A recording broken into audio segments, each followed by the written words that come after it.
Members of the Generals Club, your generosity and support of our athletics programs play a large role in our success. As a thank you, please enjoy this video recapping the accomplishments of our winter teams and athletes. Stay on the lookout for a recap video of the spring season later this year.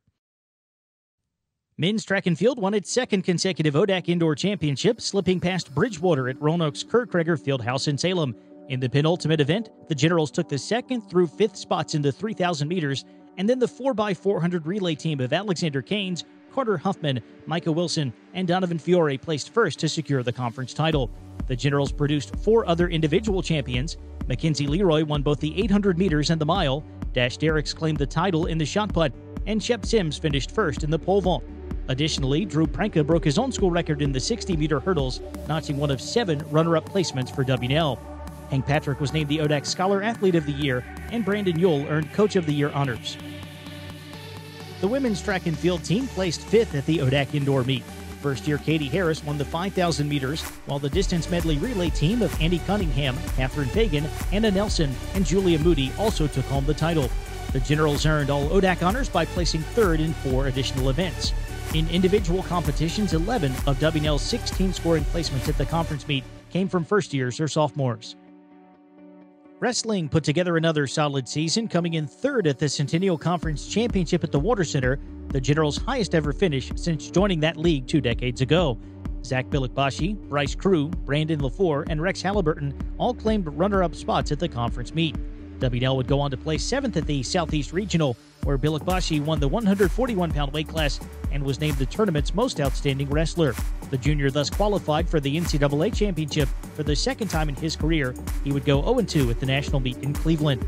As a team, the Generals also finished 9-6 overall, marking the program's most dual meet wins since 1987.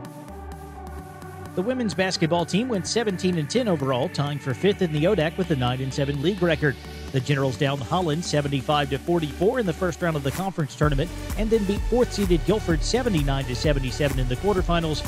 WNL's run would end with a 64-60 loss to top seed Emory Henry in the semifinals at the Salem Civic Center. Emily Perzik wrapped up her career with 1,340 points, good enough for 5th on the all-time scoring list, and she will also graduate as the program's best-ever free throw shooter at 83.5%. Perzik was named to the All-ODAC first team for the 2nd straight year. She also received the Conference's Scholar Athlete Award and became the first player in program history to be named a first-team academic All-American. Meanwhile, first-year Katie Pop finished in the top 10 in the ODAC in scoring and was tabbed as the league's Rookie of the Year. Men's basketball likewise finished with the 17-10 overall record, including an 11-5 ODAC mark that saw them tie for 2nd, the Generals' best conference finish in almost 30 years. In the ODAC tournament in Salem, WNL downed Guilford 81-63 in the quarterfinals before falling 82-72 to Roanoke in the semifinal round. Men's hoops also boasted one of the program's statistical leaders. Clayton Murtha will lead Lexington 3rd all-time with 1,845 points and 7th with 855 rebounds. After leading the ODAC with 18.7 points per game, Murtha received first-team All-Conference honors for the 3rd time in his career. He was also named first-team All-State and third-team All-Region, and he became the first General to play in the NABC Division III College All-Star Game. Murtha was joined on the All-ODAC first team by Devin Kearns, who surpassed the 1,000-point mark during his junior season and already ranks 7th all-time at WNL in assist. Senior Nicholas George received the ODAC Scholar Athlete Award and was also selected as a 2nd-team academic All-American. Men's swimming claimed the ODAC title, going on to finish 13th at the NCAA championship. At the Division III meet in Indianapolis, Tommy Thetford earned first-team All-America honors in the 50 freestyle and honorable mention laurels in the 100 free, while Patrick Sullivan produced an honorable mention performance in the 200 freestyle. Additionally, the team of Thetford, Sullivan, Corey Connolly, and Evan Kramer garnered honorable mention citations in the 200, 400, and 800 freestyle relay events. Thetford was selected as the ODAC Swimmer and Scholar Athlete of the Year, winning both awards for the 2nd time in his career, while Sullivan received the Rookie of the Year trophy and Cammie Gardner was named Coach of the Year. Thetford and Sullivan were joined on the All-Conference first team by Thomas Caldwell, Noah Shamble, Ben Brown, Ethan Fisher, Jared Nicodem, Danny Lynch, Fitz Rawls, and Jonathan Tucker. And the women's swimming team collected its 11th straight ODAC title and the program's 28th overall by winning 17 of the 18 events at the conference meet in Greensboro. WNL would then tie for 21st at the NCAA championship. Emily Hedgeback garnered first-team All-America honors in the 200 breaststroke, also picking up an honorable mention citation in the 100 breaststroke, while Allie McQueen claimed honorable mention All-America laurels in the 100 butterfly. Meanwhile, Hedgeback and McQueen joined Kelly Amar, Elle Chansey, Caroline Florence, Cassidy Fuller, Tori Hester, and Ashley Johnston in leading WNL to All-America honors in 4 different relay events. Following the ODAC meet, Hedgeback was tabbed as the conference's top swimmer and scholar athlete. Maddie Grant won the Rookie of the Year award, and Gardner also received Coach of the Year honors. Hedgeback, Grant, Chansey, Johnston, and McQueen earned first-team All-ODAC designations alongside Jordan Watson, Catherine Degner, Taylor Eckelberry, and Hannah Freebert. For the Washington and Lee Athletics Winter Review, I'm Jeremy Franklin.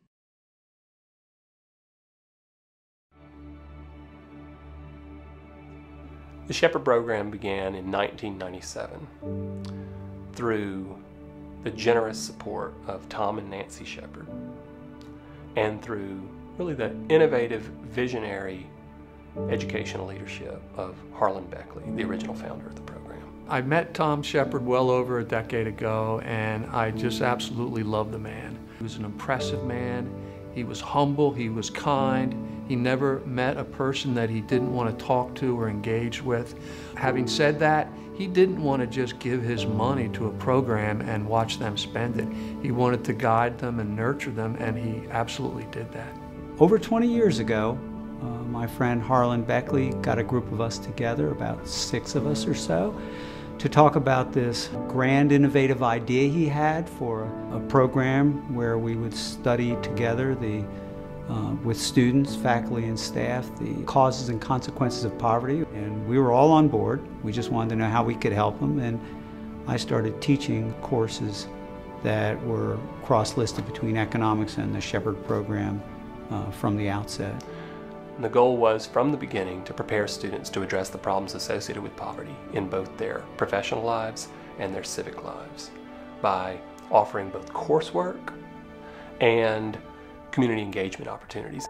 Well, the Shepherd program from the beginning was important to a lot of students. Slowly, it became an integral part of the students' education, and slowly it became a minor. It was always interdisciplinary. It always involved both coursework and engagement. At first, it was mostly through summer internships, but then not very long after that, we began a lot of engagement in the local community. And then I remember being told that I had more advisees than anybody in the university. Why? Just because all the minors were my advisees. Like a lot of startups, it did not happen overnight, and it was a series of events, starting with Tom Shepherd, but also with the support of Washington and Lee. A lot of people who become familiar with the program can't help but be enthusiastic about it. It was quite a band of brothers and sisters that ultimately contributed, but they didn't get there overnight, but slowly but surely they did. In most cases, students initiated new aspects of the Shepherd program. I think it's important that students started these programs because it indicates how excited they were about the possibilities of a sustained education that involved both internships and community engagement and work in the course room that would lead to an impact and transformative impact on their careers and their civic lives. In a similar way, the classes that are being offered, it's really just a function of the faculty here. So as new faculty come to campus, many of them across a variety of disciplines decide that they want to get active in the poverty program. And so they each have something unique to offer. And the program just kind of evolves.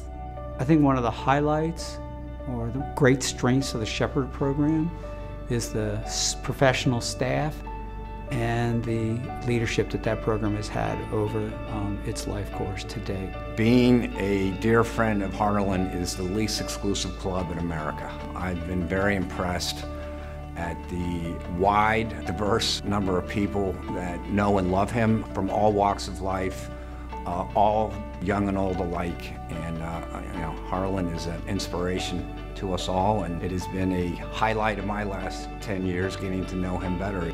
Harlan was a very good leader. He was developing courses, teaching them, generating a culture in the program that was not hierarchical, that was a partnership between faculty, students, and staff. And when he transitioned out and Howard Pickett transitioned in, Howard has just been a fantastic leader following Harlan. I see the large collection of faculty and staff and students that we have in the Shepherd program almost as a little policy school inside Washington and Lee, and it's very invigorating to be part of that. I think it's just a transformational program. Not only is it good for the students, but I think it's changed the whole landscape of the campus, from the faculty to the administration, to the parents, and to the agencies that they serve, and ultimately the underserved people. In some ways, it's almost unrecognizable from what it was when I participated 20 years ago. Except clearly the core is still there, right? The core of having that initial Intro 101 class is the critical foundation. It makes me proud, and it just sort of amazes me to look at the number of courses, the fact that it's a minor now, that the number of students that participate in the program every year. So I couldn't be happier that it seems to both have more breadth and more depth.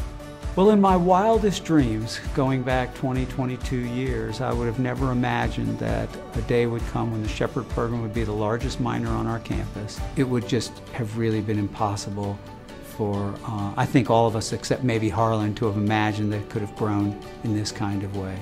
And today, its footprint is pretty dramatic in the greater Lexington area, as well as across the campus. I've seen a lot of growth in the Shepherd program, both in kind of the scope and in the depth. Programs like the Bonner program that has evolved from a 2-year kind of service commitment to a really deeply engaging 4-year developmental program. In my time, we've seen the number of students academically engaged just explode. We've had new volunteer venture trips, lots of exciting growth in the program. I've never known a Washington and Lee that was not already positively impacted by Shepherd. I certainly know that there are plenty of folks who come to me and say that Shepherd was one of the reasons that they decided to come to WNL. I certainly know that on graduation day, plenty of students come up to me and say that Shepherd has been their home. I can only imagine that that means it has impacted WNL in a positive way.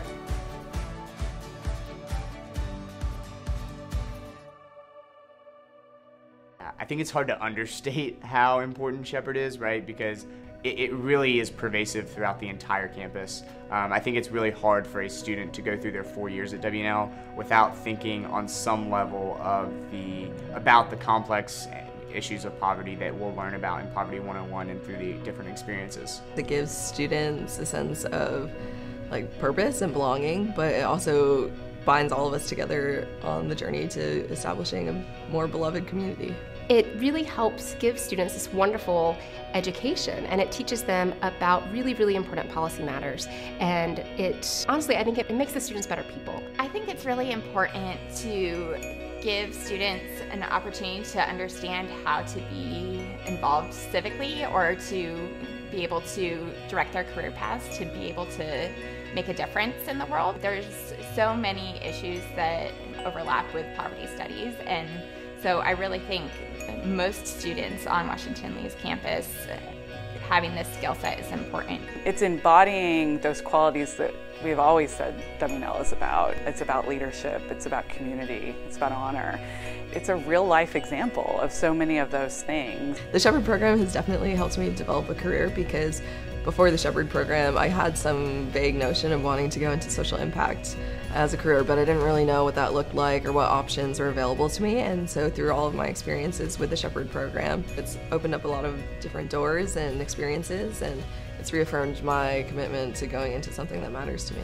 It helps students get a broader perspective on society and how other factors that they may not have considered earlier impact their own lives and the careers that they choose to pursue. And it taught me an incredible amount about how to approach an issue, not just from the scientific perspective, but to consider those other disciplines too.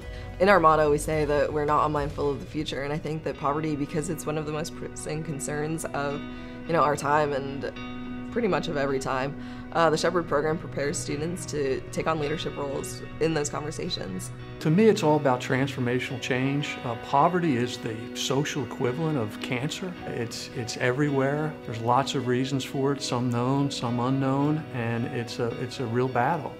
And what better program to equip our students with this intimate knowledge about poverty and the causes and the ramifications. I think that we in Shepherd are focusing a lot on vocational discernment and helping our students to think through, okay, I care and I'm passionate about these issues. How does that translate into my future career or my future civic life, or even just the way I'm thoughtful about different situations? And so being able to provide support for that and prepare students to do well in the future is going to be a focus for us as we continue on. So one of the things that I'm most excited about at this moment, on the 20th anniversary of the Shepherd program, is the leadership that's provided by Howard and Fran, Wendy, Marissa, Jenny, the people who are part of the staff and others who are involved there, and to envision what can be 10, 15, 20 years from now as that program continues to evolve and serve this university and its students, but even more to serve society as those students take their role as professionals and civic leaders in the community. There are always going to be young people who want to figure out how to live meaningful lives that help make the world a more just and welcoming place to all. The goals of the program were in 1997 what they are today, which is to bring interdisciplinary coursework and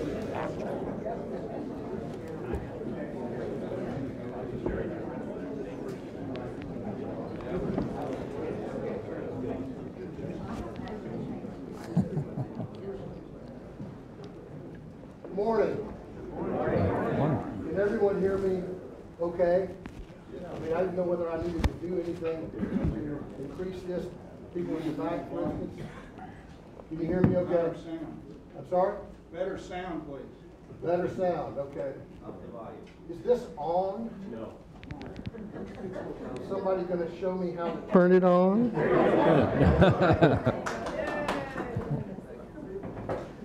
Is it on? Yes. Now you can hear? Yes.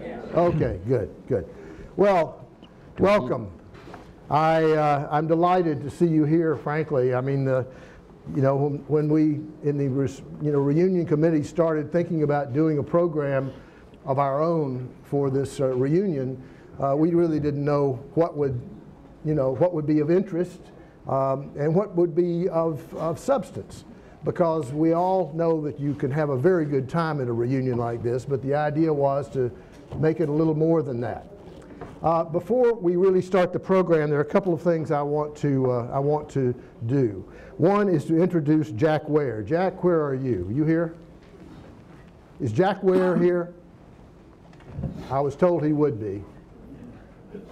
No? Well, Jack Ware is the he's the class of 1968 scholarship winner. He's the one who has our class scholarship, which I think you all know is something that we have funded over time. And I'm sorry he's not here, but this is Washington and Lee. I also want to say a special thanks to Mary Webster, who has really been instrumental. The whole staff, the W&L staff, has been fantastic in the whole process of putting something like this together.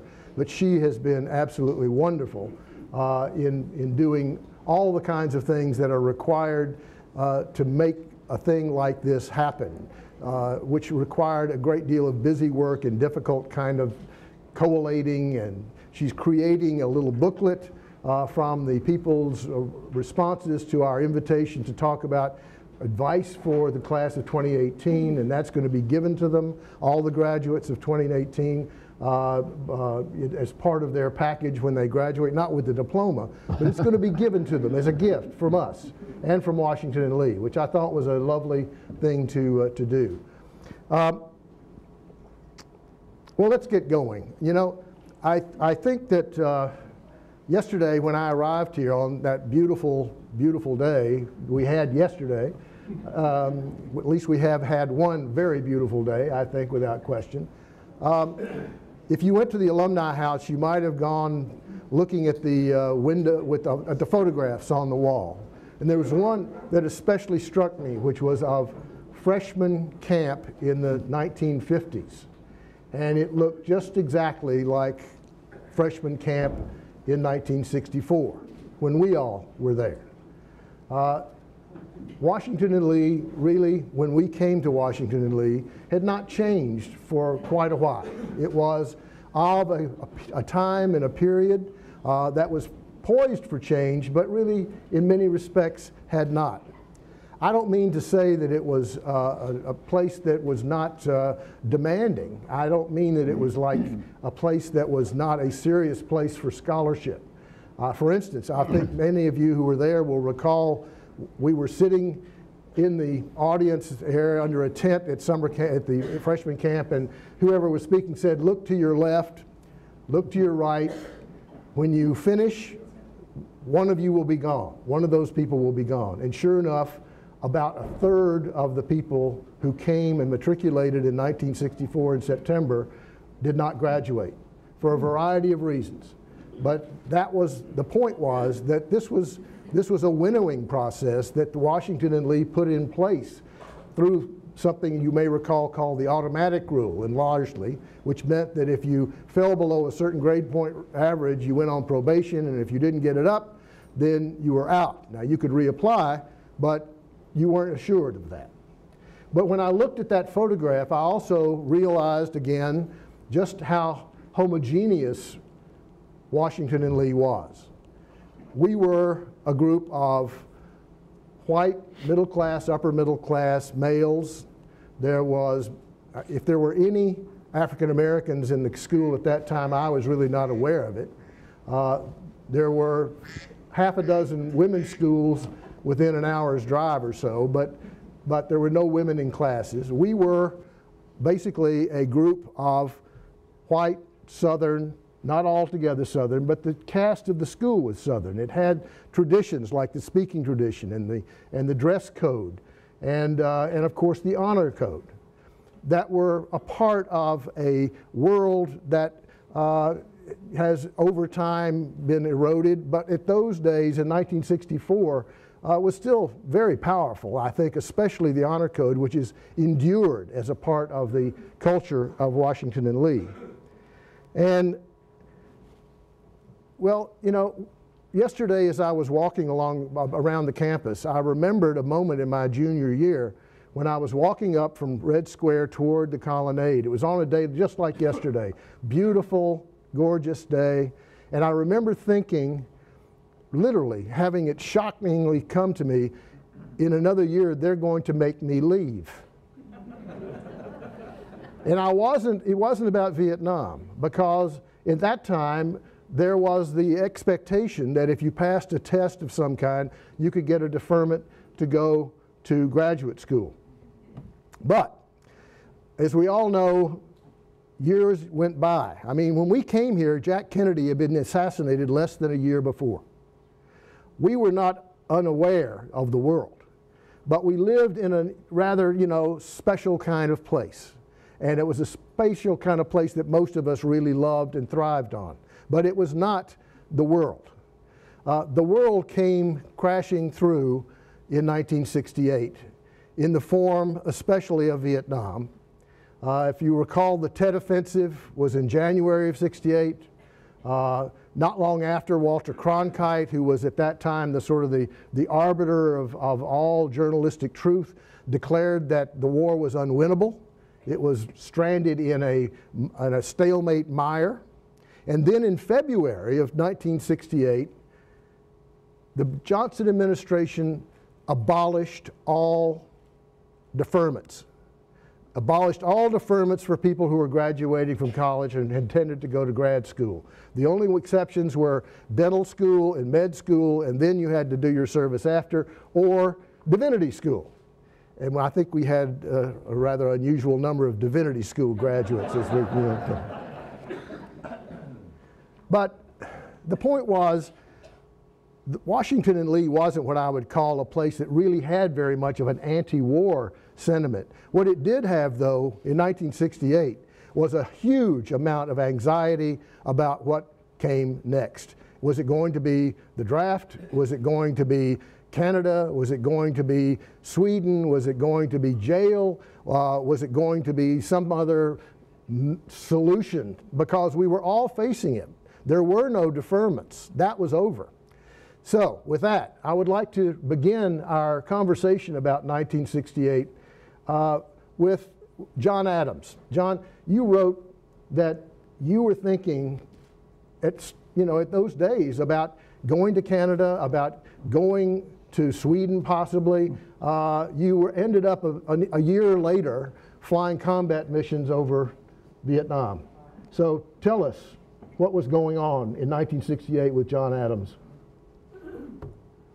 Well, I didn't have a very good plan, Alex. Just didn't work out the way I'd figured it. I didn't have strongly held beliefs either for or against the war. I was largely flotsam. I didn't have particular ambitions in life or goals when I graduated. I thought probably I'd do some graduate work someplace in some field, but I wasn't even really, hadn't even selected a field to look into. And then my draft notice came. My draft physical, I was very successful with that. And 3 weeks after I graduated from W&L, I was in officer training school in the Air Force. That was my way of getting out of the draft and being the lowest rung of the ladder in the U.S. Army, probably with destination Vietnam. So my Vietnam dodge was to go in the Air Force, spend a year at least learning to fly airplanes, and maybe things would cool off a little bit over in Southeast Asia in that time frame. Did you ever think, you wrote about how you thought about going to Canada, and you thought about a girlfriend of yours wanted you to go to Sweden. How serious was that? I assigned no greater priority to it than I did any other particular thing. So the thing is, I suspect you were like I was saying. It was not so much anti-war. It was not wanting to get killed for a war that apparently Walter Cronkite said couldn't be won anymore. So it changed one's perspective on what one wanted to do. At the same time, you ended up going. I did. And 1 year after I joined the Air Force, I was in Vietnam in Da Nang. Dudley Cock was my roommate, and so I went through this period with him, and we went different directions. I ended up in the Navy. Dudley became a conscientious objector through great difficulty and after a great deal of thought. But it was not thought about whether he would go or not, I don't think. Dudley, where did your perspective on this come from? So, if the world came crashing in 1968, maybe that's a little hyperbole, but for me, it was 1963. I had just finished the 11th grade in high school, and on June 12th, Medgar Evers was assassinated. Now, I was very surprised at how this affected me, because I had not been that involved in politics. And I'd grown up with a lot of history, with a lot of debate about the Civil War, and had relatives on both sides of that tragedy. So I was immersed in a kind of long history of the U.S. that actually stretched back to Jamestown. So this was all a part of just who I was as a high school kid. But when Evers was assassinated, I just felt viscerally, it wasn't an idea, it wasn't something that I was philosophizing about, but I just felt a kind of hope beginning to drain out of the country. That was the visceral reaction. Now, if you all know much about Medgar Evers, he had fought the Battle of Normandy. He was a sergeant, World War II veteran. So it just really affected me, and in a way that was unexpected. And so at that time, I made a commitment as just 17 years old, I just turned 17, to the civil rights movement. So you can imagine with that kind of commitment and that kind of lens on, I arrive at Washington and Lee. So I was already looking, if you will, from a sort of different perspective.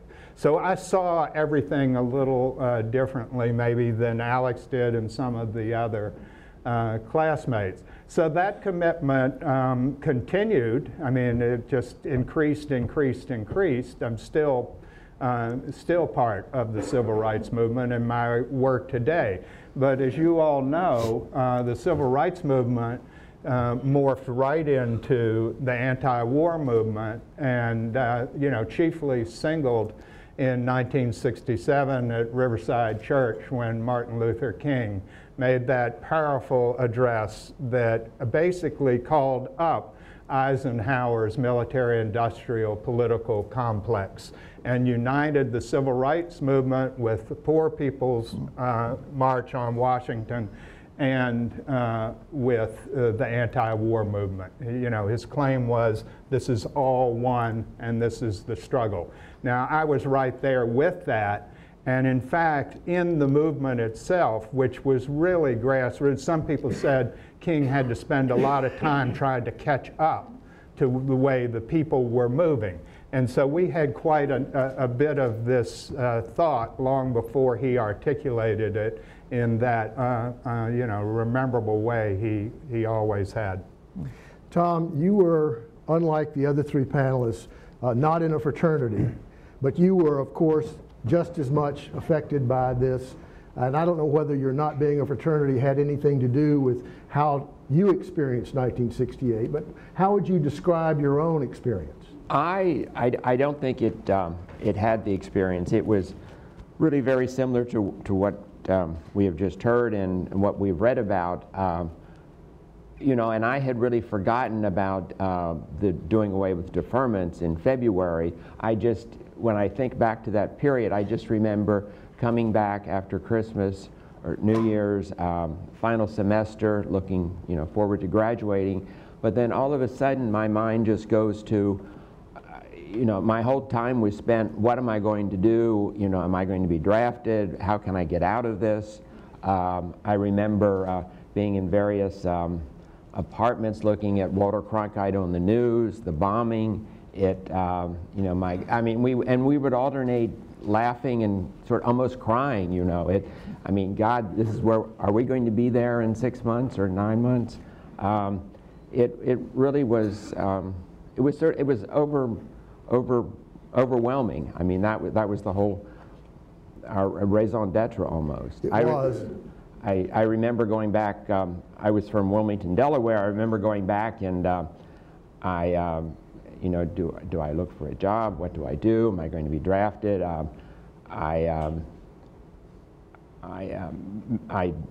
got sort of, they knew I had the possibility of being drafted, but I went to work for a local brokerage firm. And then, I was drafted in October, November, and then by May of the next year, May 31st, I was in Vietnam as a motor pool clerk. So. I was that year, I was a Phi Delta Theta, and I usually had dinner at the Phi Delta Theta house And after dinner, I would go down to the basement and watch the CBS Evening News. And the person I usually watched it with was Barry Crosby. As some of you may know, Barry Crosby was killed in Vietnam. And I remember sitting there with him watching this night after night. And both of us, you know, frantically trying to figure out what we were going to do. At least I was frantically trying to figure out what I was going to do. But Barry, for reasons I still to this day don't understand, was completely passive about it. He refused to do anything. And I was very frustrated with him because I sort of had a sense that this was, you know, something that you at least needed to be proactive about. Like, John, you visited every one of the services before you chose the Air Force, didn't you? I mean, you went to recruiters all up and down the line? Every little town in America has a string of. Well, I was in the Gulf of Tonkin on a ship when I got word that Barry had been killed. And it was a, you know, it was a terrible, terrible blow because I literally had been, you know, pleading with him to do something anyway. But there was a kind of malaise about that issue for some people, I think. And just as for some people, it was a very clear-cut decision, and there was a feeling that they wanted to go and do their duty and honor their parents. My father had been in World War II and so forth. And when it came to my choice, I knew that I was not going to go to Canada and I wasn't going to go to jail. And I was going, though, at the same time to try to do my duty but not get killed. And I couldn't persuade Barry to think that way. Now, you know, the thing is, it was a kind of a cocoon we lived in after a fashion. And I think that there's been a kind of sort of image of Washington and Lee as a kind of place that the 60s missed. That there was not a lot of the Summer of Love, and there was not a lot of that kind of thinking around. But there really was a streak of anarchy at Washington and Lee. And one of the best examples of that, I want Whit Valines to offer to you this morning, because it is one of my favorite stories about Washington and Lee at that time. Whit, please. Is this being streamed? If so, turn that down.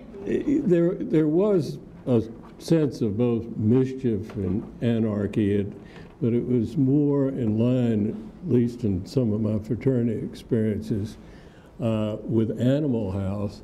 And there was one specific episode that... Can you all hear? There's one specific event that really brought that home. It was Springs weekend, and if you recall, they still had Saturday classes, not just Saturday classes, but 8 o'clock or 8:30 Saturday classes. Well, Dave Holbert had bought these big KLH speakers, and it was a beautiful spring day. He had opened the window and put the speakers in the window and cranked that 150-watt amp up to everything it would do.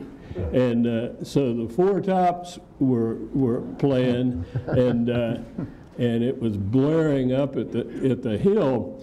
There was a fellow in my fraternity, John Beagle, and John Beagle wore a hard hat, and when that hard hat went on, mischief would follow every time. Well, notwithstanding it was early in the morning, he'd been drinking, as we say, right smart. And he gets this call, and the call goes something like this. Hello, this is Dean Atwood. Don't you know we have classes going on? And there was a pause, and Beagle said, Dean Atwood, do you know who this is? And Atwood goes, no. And he goes, good. Go blank yourself.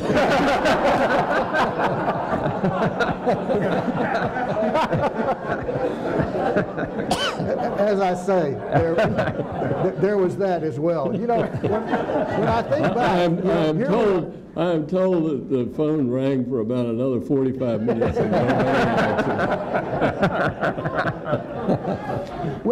What was your own dilemma about the Vietnam situation? Well, I think going to Washington Lee and stepping back from all the experience we had, the draft was not egalitarian. I mean, we had options that other people didn't. And we didn't understand that because it was, as you said, kind of a cocoon. There was a military, and at one point it was graduate school or divinity school, whatever the case might be. Those were options that were available to most people. So I too was searching around for what my options might be. And I'd finally met somebody who'd go out with me for the second time. It was a serious relationship, to say the least. And so getting married, which I had not planned to do immediately, and I dare say Betty hadn't either, became a priority because I knew if we were going to be separated, that it might not work out. And so we became engaged, got married, and then I went down to Christ School and taught. The point that has come through, other than John, the inflection points for me were two. One was the physical, when I realized that this was more imminent than I had realized. And I will tell you, to go to an induction physical, it ain't tryouts for the Chippendales. And so that was one inflection point. And the second that really came crashing down for me was Barry's death. I remember how profoundly I was hit by that.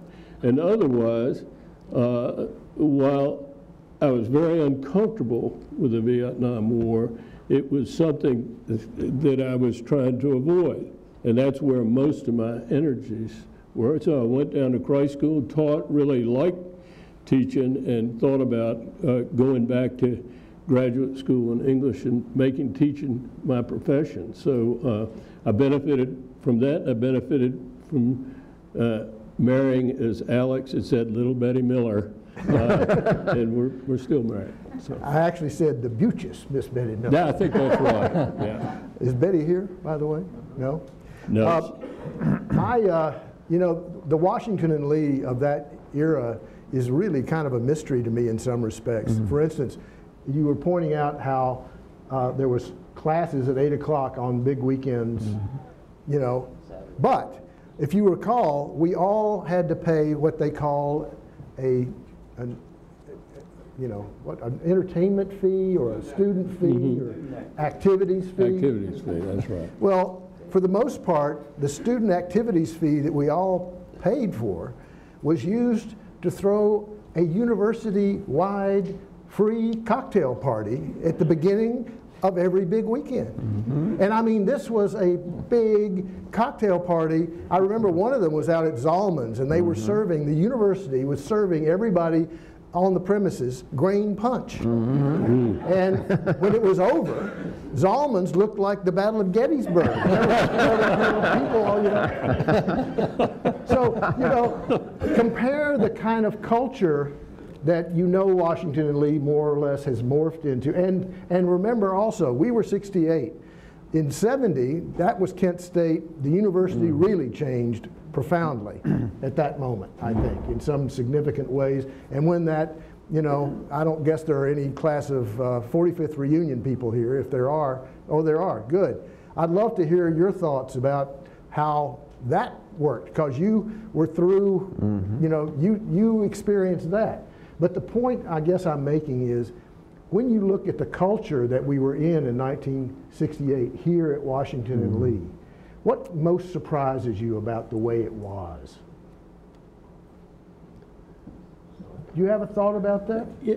I think it was acceptance of looking in the rearview mirror, some things that were well nigh laughable. The assimilation committee, for one. We all recall that, where if you didn't speak on the colonnade, you were brought before the assimilation committee. And you were punished. It seems like a good idea, but an absurd way to deal with it. So that was one that particularly struck me. Conventional dress died a more protracted, tortured course. But that real pull towards being conventional seemed to me to be way overdone and good to be rid of. Dudley, from your perspective, was there an anti-war movement at Washington and Lee at that time? No, there wasn't. Now, there were a few of us. We knew each other, maybe 30 people, who were part of that movement, and we would know each other in Washington when we were marching, and we would, talk about it on a weekly basis.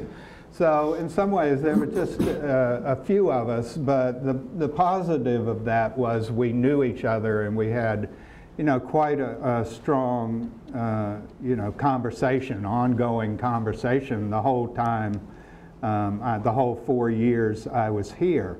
So Washington and Lee, because I had such a focus really on trying to understand what democracy was going to look like in 1968.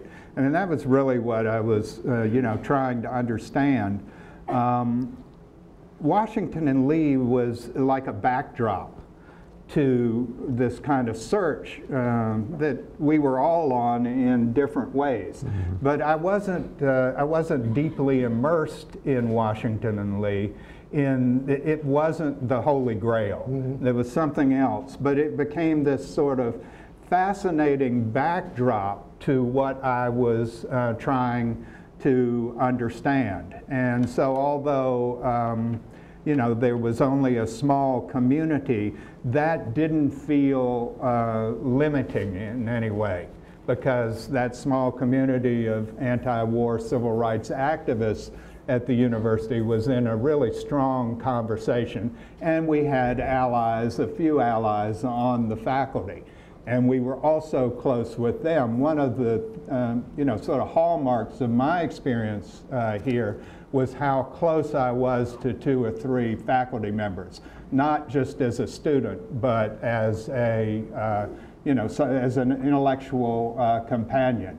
So I'd spend a lot of time with faculty outside of the classroom, in their home, that kind of thing. So there was a discourse here, but it was definitely a minority discourse. Our plan is that we open now to the audience. And we welcome not only the members of the class of '68, but members of any class and also spouses to speak. This is something we want to have as a real conversation. But I want to start with Professor Gunn, who has joined us today and who was here and member of the faculty in 1968. Professor Gunn, is there anything you would like to say? We don't have mics for the audience, so I will repeat if need be, if you can't understand. I would pick up on the point that Dudley just made. You said there were perhaps 30 people in your group. Well, 2 years later, it was the whole campus. And if you don't know, you surely should know. In 1970, after Kent State, when the whole country rose up in protest, Washington and Lee, to your surprise and mine, became the capital of the eastern part of the United States. We were known as Berkeley East. We were truly, the students went on strike. We had no classes. They were demanding that the term be ended, students be given full credit for all courses in which they were enrolled, and be free to go to Washington to protest or whatever they chose. There were 18 lines of telephone into the reception room in the old student union, the communication center for the entire part of the country east of the Mississippi River. There was a sit-in in the president's office. There was a threat to burn the ROTC building. Doesn't sound much like Washington and Lee, does it? Well, not the one we knew. It totally changed. Yeah, yeah. There were alternative universities, so to speak, with classes on the front campus, taught by some of the professors with whom I'm sure you were communicating. We had an all-day faculty meeting that broke for lunch, came back after lunch, broke for dinner, met until 10 o'clock. Things were tense. I would not like to go through those years again, that week again, but some good things came out of it, and I thought we were generating a new generation of great leaders. I think the W&L faculty came up with the best solution in the country. What we did was to say any student who felt his obligations were elsewhere could take one course for incomplete, 2, 3, 4, or everything. The incompletes to be finished within 12 months. I don't remember exact numbers, but more than 200 students took incompletes in everything and left campus. And many also did. I would comment also, several of you have spoken of the several different revolutions that were happening at that time. The civil rights movement, the sexual revolution, the free speech movement. They were all merged together in some ways. And they changed our country fundamentally. In fact, at W&L, it went away so fast. I mean, the next fall, school began, and nobody seemed to realize that it had happened. But things were different. There was better communication between students and faculty than I think there had ever been before. So the spring term was adopted at student request. The independent exam schedule was adopted at student request. And well, it was an exciting time altogether. Could I ask a member of the 45th reunion class to talk about what they experienced as a student here at that time? Is anyone? Can you? Yeah. Hi, Professor. I'm so grateful for your reminder of that, because I thought it was something I dreamt.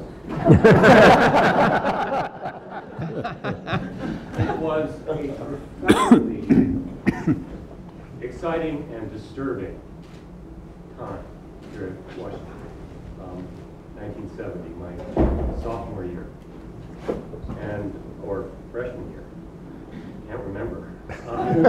Got here in '69, right? It was the spring of your freshman year. The spring of my freshman year. Kent State was, I think, the biggest catalyst of this. It was a sucker punch for everyone. You couldn't ignore this situation anymore. I grew up in a household that was very Republican. My dad was very conservative. I came to campus with pro-Vietnam views. I would say my whole political life changed while I was here, in a way it usually doesn't when you come to Denver. And it changed for a lot of us. I remember, I think the faculty response was absolutely one of the glorious things that I've ever seen. It was reasoned, but it also gave space for students who did not want to go along with what they saw as a crazy thing. I remember being in the Evans Dining Hall for a rally, and people standing on tables and screaming, and some people threatening violence. And I was like, it scared me, but it also really changed me. And I think the whole class and people who were here then changed for a long time in a lot of different ways. I think there was a great deal of retrenchment later after President Reagan was elected. But that generation was very different, and in ways that didn't have directly to do with Vietnam. My senior year as editor of Ringtone Phi, I championed coeducation. We had a student referendum which passed. It only took the university 15 more years. But that changed that spirit, and what made that possible was the galvanization of the student body during that 1970 time. And thank you for reminding us of it, and thank you for being one of the leaders to keep us engaged, but also keep our heads intact. I want to get back to '68, and I want to especially, Ellis Johnston and Andy Blair have come in. We have been talking in part about Barry and about Barry's death and how it affected people. Wick was saying how this was a flex point for him. I know that Barry was very close to both of you. I don't know whether you have anything you'd like to say about that now, but I just wanted to recognize the fact that it was a very powerful, certainly very powerful factor in the way I experienced 1968. Yeah, it was. That's right. I'd like to have more memories of '68 or more observations. Yes, John. When I went through and looked at the Bob Keith second 50th Calyx, I think there were 151 responses. And I was curious as to how many people had gone into the military one way or another. Because, you know, with our largely Southern heritage and going to wealth and leisure the further south you went, you know, we did have opportunities to explore other options. But 99, I believe, of the 150 went in the service. They may have gone into the reserves, a lot of them did. They went on active duty, they enlisted, they came in through ROTC. So that left 50 people in our responders that did not go into the service. And you've got guys that don't physically qualify, you've got people in medical school, dental school. So I would say that despite the pangs, entering college when there was no marijuana, there was a little marijuana.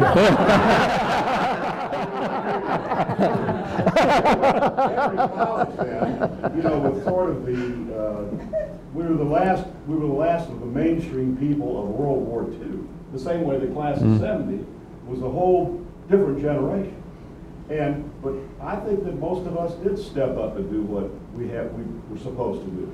And you were exactly right. You're trying to figure out how in the hell can I get through this and not get killed. Now, I will say this. I applaud all of you for your convictions and your solutions. And I'd like to thank everybody here who actually served in Vietnam in particular for their service to our country. Thank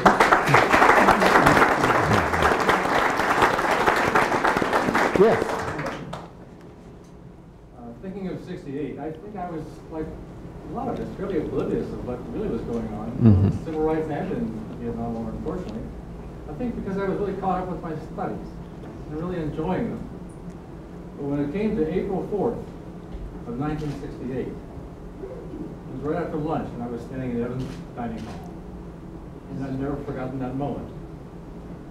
And then when it came to June 6th, you know, I was in my little house, very close here in town, and you just shook your head. You know, you could not believe that such a thing could have happened.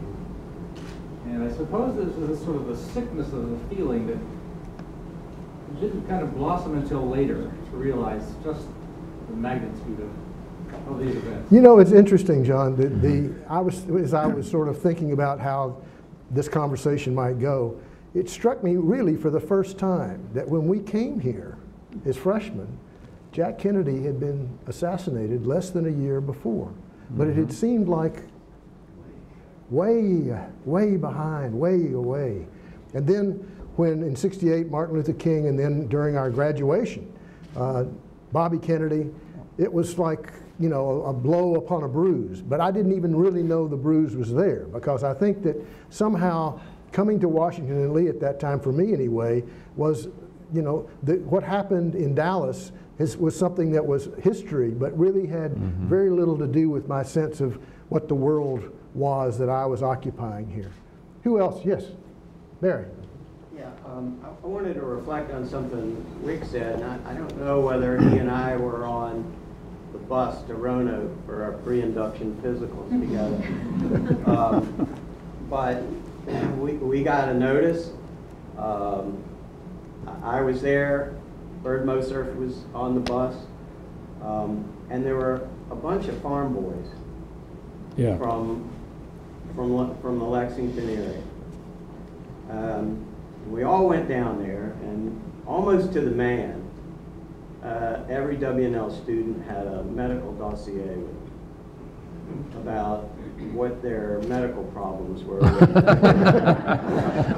Clogged sinuses. That would disqualify them for service. At the same time, there were these farm boys who were dying. Yeah. Probably not a good choice of words. To get in. There was, I remember there was a young man at the physical, and he had high blood pressure when they took his blood pressure. And the guys at the center in Roanoke sent him across the street to have a couple of beers and told him to come back because they thought the beers would drop his blood pressure. There was a young man who was half deaf, and when they did his hearing exam and they told him he wasn't going to qualify, he was crushed. And so I came to Washington and Lee from an all-boys prep school, and I was used to this culture. And I think that particular experience opened my eyes to class differences that I never really thought about before. Being on that bus, all of us going down to Roanoke, the W&L guys all trying to figure out how are we going to stay out of this trail, and the farm boys all trying to figure out how am I going to serve my country. Right. It was such a stark difference to me, and I remember it to this day like it was yesterday. Well, I think that you are onto something important, and I remember this is something that was very much on my mind. I got called in the fall of '68 by the woman who ran the draft board in my hometown in Tennessee, and she said, when you're coming home for Thanksgiving, I want you to come see me. She'd been running the draft board since World War II, and my family owned the newspaper in that town. I went to see her. Her name was Monty Hunt, and she said, I just want to tell you that you're not going to get a deferment when you graduate. When you graduate, you are mine. And what I understood her to mean was that I, as the son of privilege in that town, was not going to be able to get away with skating through grad school when, as you said, these farm boys are going and putting their lives on the line. And I actually remember thinking that there was justice to that, that it was a rich man's war, poor man's fight kind of situation, and I really did not want to be on the side of skating. And that's why when George W. Bush, you know, went for the Air National Guard, I knew what he'd done. Everybody who lived through that knew what that meant and what that signified. And I didn't want to die in Vietnam, and that's why I tried to get Barry Crosby to do something to keep from being drafted, because it wasn't worth dying for, but it was, as far as I was concerned, the calculus I made, it was important to me personally that I not,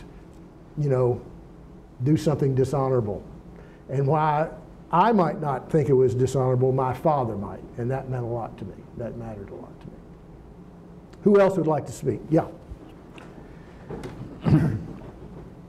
Professor Gunn, your revelations about 1970 here at W&L, I think a lot of us were shocked to hear that. I didn't know that story, and it was overwhelming, but I wanted to to give a different perspective on that. I was serving in Vietnam when the Cambodian incursion occurred that seemed to trigger the Kent State riots. I didn't know that had come to W&L, which was, I think it hit me today, but it was heartening.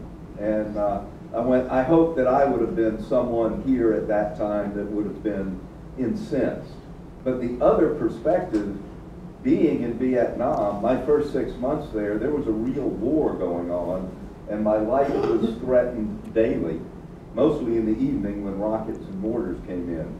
But after the Cambodian incursion, which was a bloodless incursion, there was no war in Vietnam for the next 6 months because the quote enemy, NVA and etc., had no arms, had no ammunition, and had no food or clothing. So being in Vietnam, we were celebrating that in huge fashion because a big part of the conversation was we didn't want to avoid our duty, but we didn't want to go to Vietnam and get killed.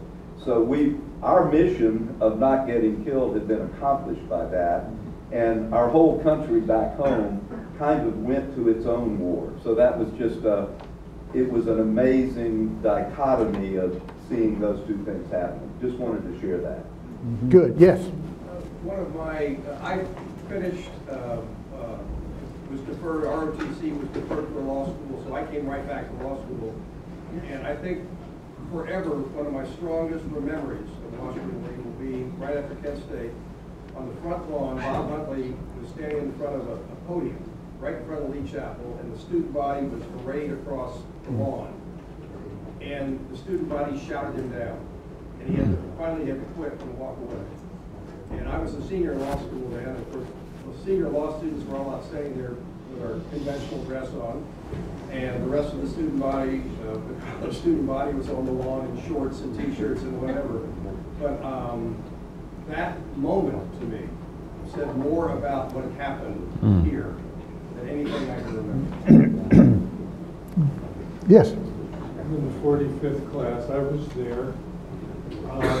I was very impressed with Robert Edward Royal Huntley for keeping it together. And John, I think he might have been the person who suggested, being a good contract lawyer as he was, that we would need to honor our contract to the students to offer the classes. And yet, anybody who didn't want to go didn't have to. As I remember, we had to have everything turned in by September 30th. The next year, incomplete we took. But just looking at the movement, it was personal and it was international. It was kind of like, this is a foreign policy that's obviously going to fail. We don't need to be 6 feet under to reinforce something that's impossible. And my thought at the time was, of course, the whole Ivy League is up in arms and they're all in Washington, filling the mall a little bit more because of our reputation as a bastion of, it wasn't a contradiction. Like John Warner might have the ear of Richard Nixon, who, whatever else he was a total opportunist. And it could have made a difference. That's what that was the brick wall I was beating my head. I think what this says, if nothing else, is that starting next 2 years from now, the reunions, 50th reunions, are going to be very interesting. Who else would like to share something about that time and about their sort of sense of W&L at that time? I know that there are people in this room who saw, like you, really serious combat, who were very much at risk, like Barry was, and who many of you, well, they, thank God, came back. I think that I don't want to open old wounds, but I just wondered if some of you, Stu. I did serve in Vietnam as an infantry officer. It was something I felt I've come to respect. I've thought about the war a lot in the last 3 years, probably more than I have in the last 45. I've really come to respect people like Dudley, who really put themselves at risk with their protest of the war because it was a bad war. I have the greatest respect for the people who served, and I have great respect for those who fought. I don't have a lot of respect, quite honestly, for those who went to Sweden. But, a couple things. One, I came back here in 1970 during a leave, and I went to the Beta House to see Otis and the Gangbangers playing conga. And there was nothing going on there. So I went over to the Fidel House and I walked down to the basement. And there were these people sitting around listening to psychedelic music, smoking pot. So that to me was the great change that I saw around that time, which I think Dr. Gunn has reiterated. It was incredible to me. And I'd also like to say that the tragedy, one of the big tragedies to me of Vietnam is we haven't learned. We have this war going on in Afghanistan. Mm-hmm. These brave young Americans are going over there. And it's unwinnable, and we just haven't learned. Mm-hmm. I've asked people, what's winning? They have no idea. Yeah. They have no idea. And that's the tragedy. Mm-hmm. Yeah. Thanks.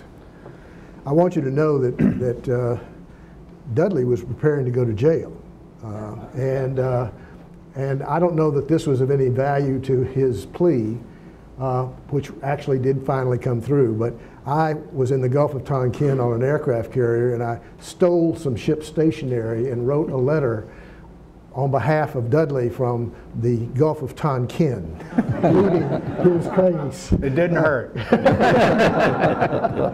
I do go see Barry's name every time. I do too. Yeah. I do too. Every time. Anybody? Yes? I want to reflect on something different. I don't know how many of you remember the Thornton sisters. Oh yeah. Who would come from North Jersey on the weekend and play here. And probably 20 years after we graduated, I somehow turned on a program, I think, What's My Line, if you remember, of course. Remember that program. And one of the Thornton sisters was on there. And I subsequently saw PBS or somewhere, maybe on public television in New Jersey, sort of the story of the Thornton sisters. All of them, there were 4 sisters and a mother who played in a band. And all of them went on to go to college and graduate school. One of them became a doctor, the other a PhD in psychology.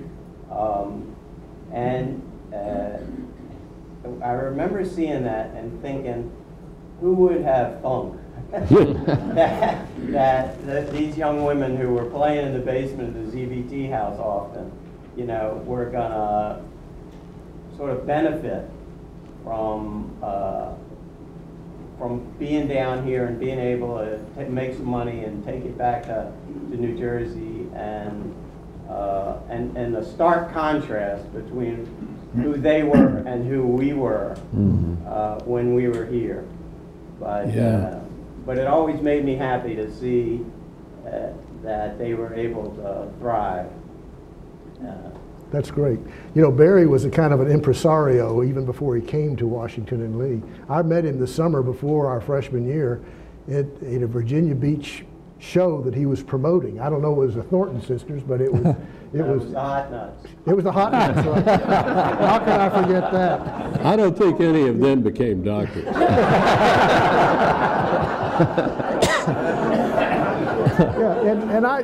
Yeah, John. Many of us were born in 1946, so we were the leading generation of after World War II.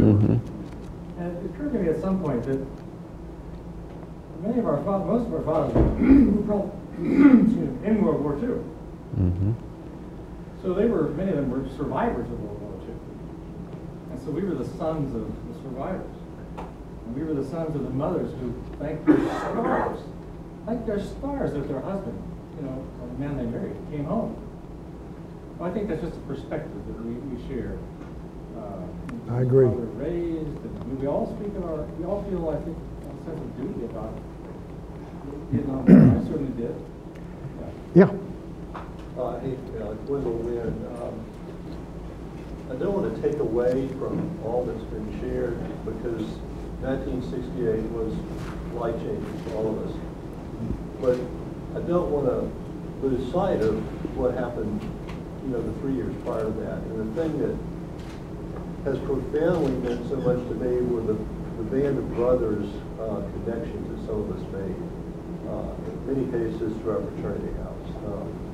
Wick and myself and 4 other Phi Kapps formed a friendship that has lasted for 50 years, and I think all of us could share similar experiences. So there was something serendipitous and maybe innocent about those early years, but that I value very much. And I just want to sort of throw that. I'm glad you mentioned that, Wendell. I want to end on a positive note about the memories. We were walking around the campus yesterday afternoon, beautiful day, and we came upon Doremus Gym, and the immediate thing that burst into my mind was the night that I watched James Brown there. I suspect many of you remember that as well. Yeah. What a show. You remember he called back on the stage. But also at Doremus Gym was Phil Oakes in one of the most wonderful singular concerts. Phil had gone to school up the Valley Pike there at Stanton Military Academy. So that was he's an interesting songwriter. Absolutely, absolutely. May I sneak in one anecdote following up on Wick's 150 amp? If memory serves me, the draft deferment exam was held in the old ROTC building, and it might have been a homecoming weekend. The windows were open. You could hear the drums going. We got to take the exam onto that basis. I got my results, and I thought I'd been drafted in a very official looking envelope, and I passed it, and then they promptly threw it out. Threw it out. Pass that on for those of you. No, I took the test too, and thought again. Are there any women who would like to speak? Honestly, I would welcome a perspective from the distaff side of this very. Anybody? No? Okay. Well, look, on the note of James Brown crawling back on stage, we will end this first hour. We're going to immediately go into the second hour of this morning's program. I want to especially thank the panelists. I really appreciate it. Thank you all.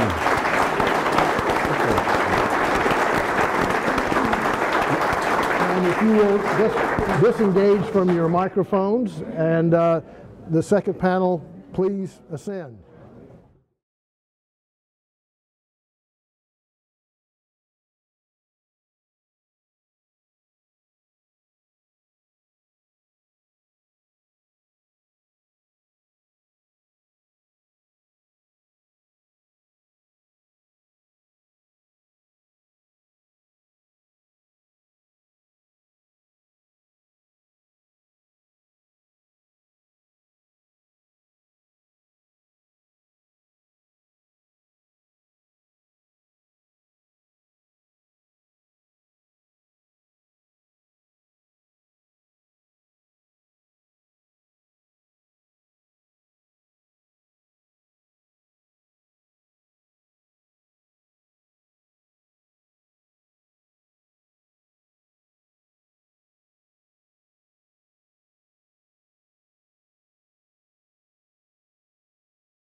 everybody, but except David. Oh, there he is. Okay. Hey.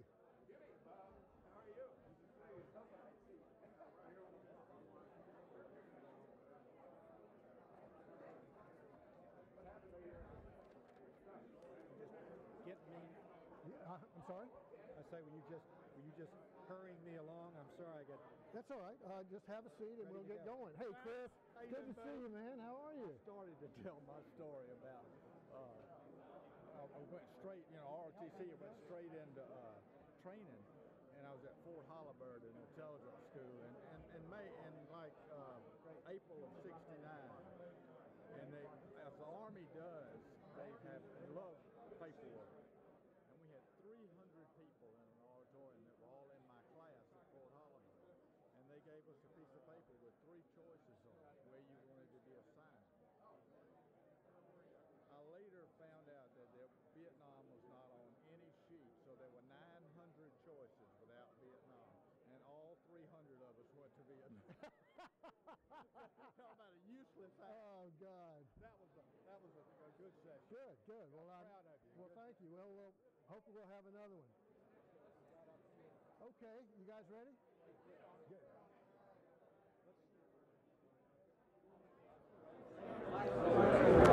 Could I ask you to take your seats and we'll get going?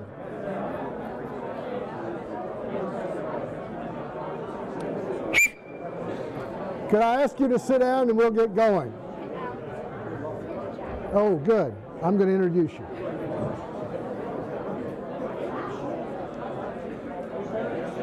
They're lined up about 10 deep at the urinals. I'm sorry? I said they're lined up about 10 deep at the urinals back there. Okay, well, we'll take a little grace period and.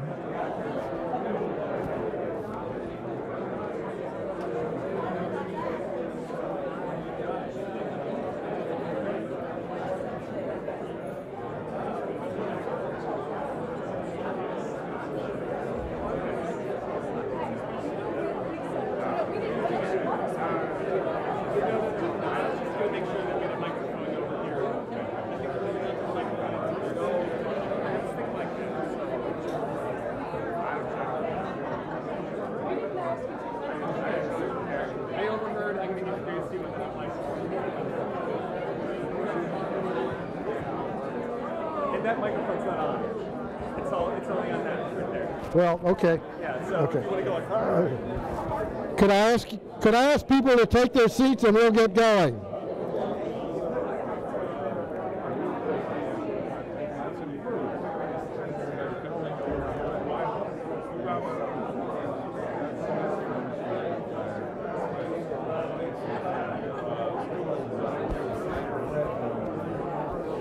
This is that element of anarchy I was talking about.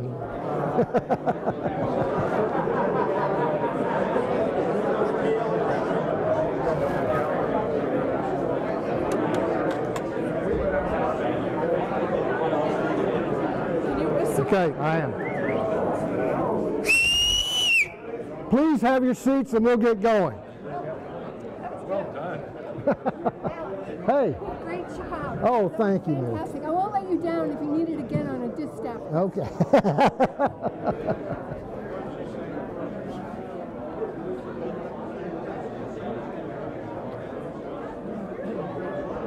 I wasn't about to speak. Is that loud?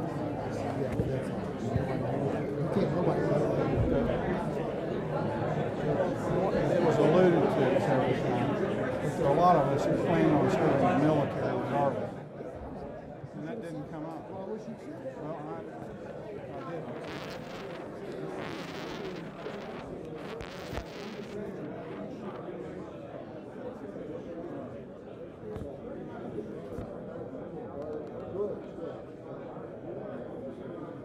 Okay, we're going to get started now.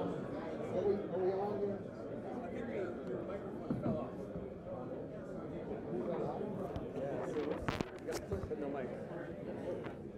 No wonder.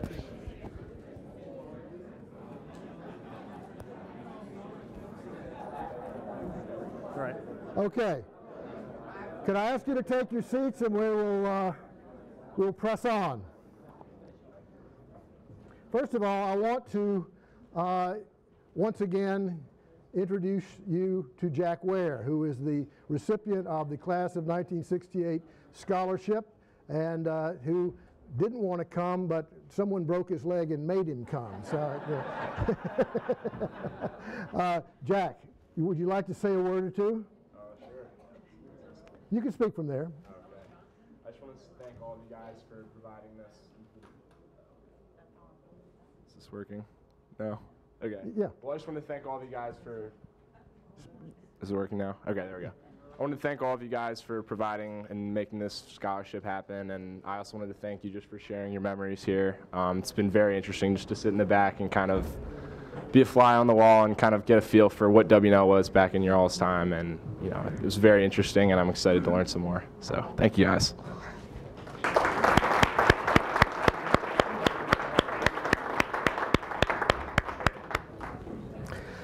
David Doherty told me that they're lined up 10 deep at the urinals, so we'll give a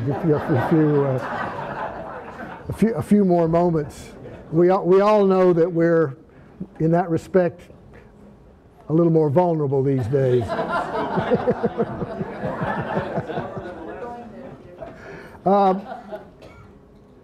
You know, it was interesting. Last night, I was at the hospitality room at the hotel, and was talking with, in fact, Barry Levin, who you heard speak a little earlier.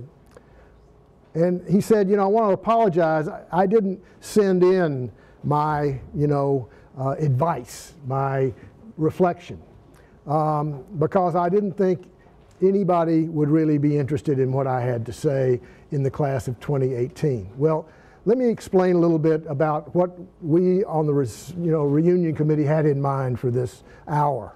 The idea was to put it in the form of advice to the class of 2018. But it was also, we hoped, a chance for the members of our class, because of this or for whatever reasons to come, to reflect, because we're now at that inflection point in our lives when we're taking stock and trying to figure out, you know, what it was all about and what we did learn.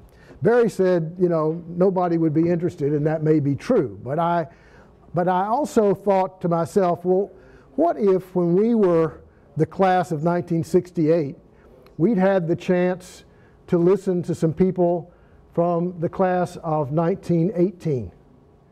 Would we have been in any way interested in what they had to say about life that they knew, that we were about to embark upon? I mean, they had, World War I had just ended, the Prohibition was starting, the Depression was something they were living through then, and World War II and the post-war era. And it seemed to me that if we'd had that opportunity, if we'd been smart, we actually would have been interested in what they had to say. Not what they had to say about the details of life, but about the large issues of life, coping with problems, coping with values, and deciding who and what we were as we went through what has now for all of us been a 50-year period. And you know, I hope we're going to be gathered again, but we all know that we're looking at a moment in time for us that is a reflective time, rather than one that is necessarily going to be, you know, heading into the world anew, like the class of 2018. So that was the idea, and a number of you, nearly 40 of you, did respond, including the folks on this panel. So we're going to talk about these things for about 30 minutes, and then we're going to open it up again to the audience, and again to the spouses and the women and the members of the class of 2018 who are here. I see a few people who look rather 2018-ish.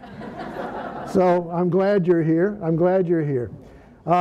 You notice I haven't been introducing the panel. I figured you all knew who they were or could find them in the Calyx, so I'm going to continue with that. We're going to start with David Doherty. Now, David Doherty, as you probably know, was the headmaster of the Hill School very successfully for many years. He also, when he was sending his advice in, if you haven't looked at that compilation that was put together by Washington and Lee. I commend it to you. I hope you will. As I said, it's going to be put into a booklet form and given to the members of the class of 2018. There's some interesting stuff there. Some's very reflective, some funny, some sort of a rant. There's some of that too. But David started with the thought that failure has been, for him, perhaps the great teacher. David, if you would. Sure. Thank you, Alex.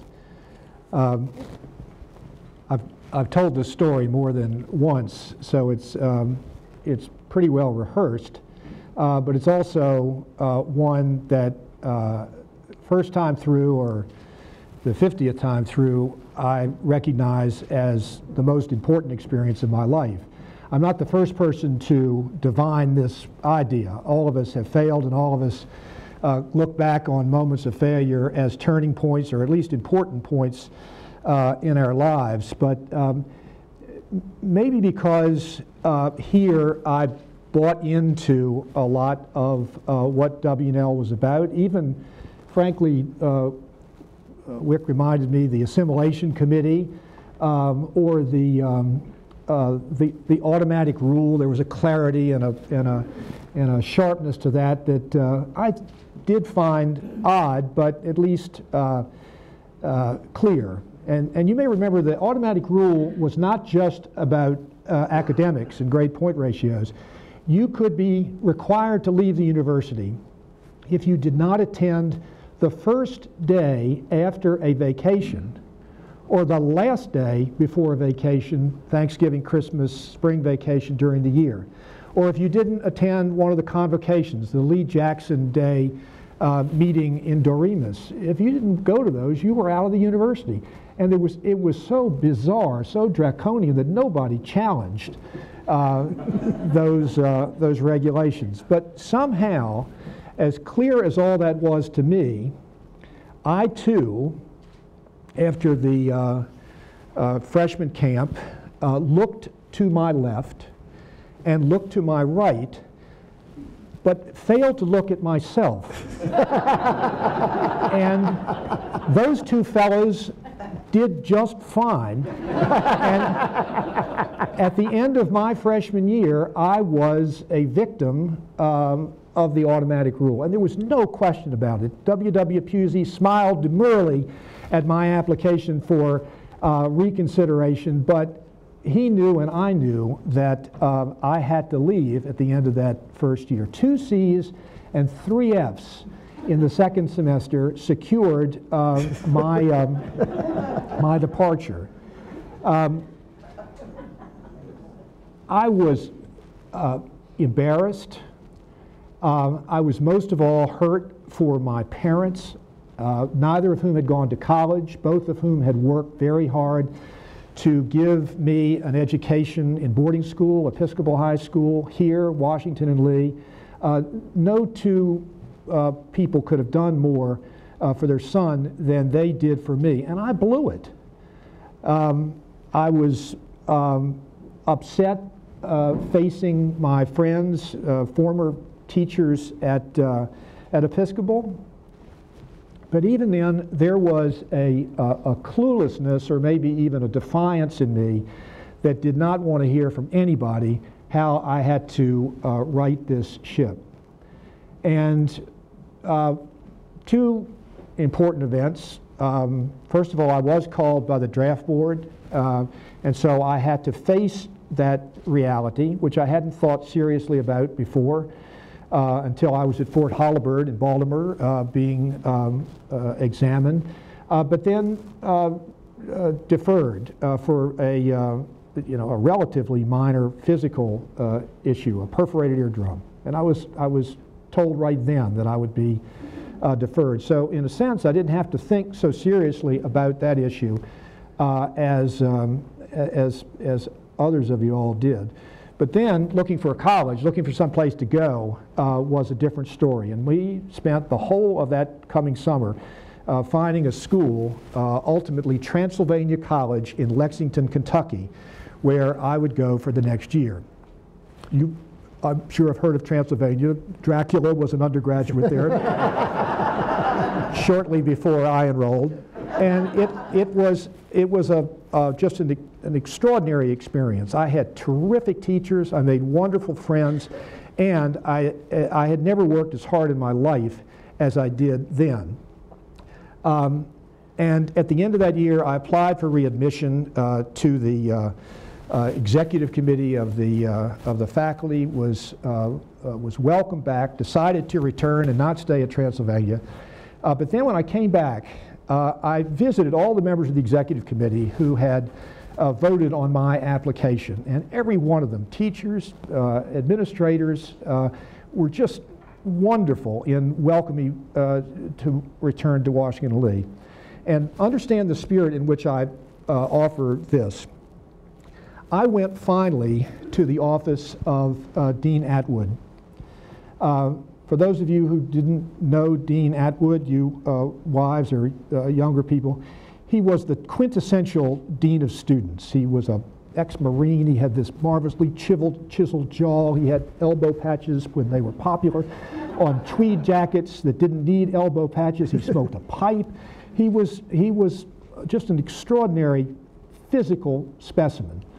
And I sat down in his office, and by that time I was just gushing with enthusiasm. There were gee whizzes, there were gollies. I was so keen on returning. And he looked at me with those steely gray blue eyes and said, "You will never make it."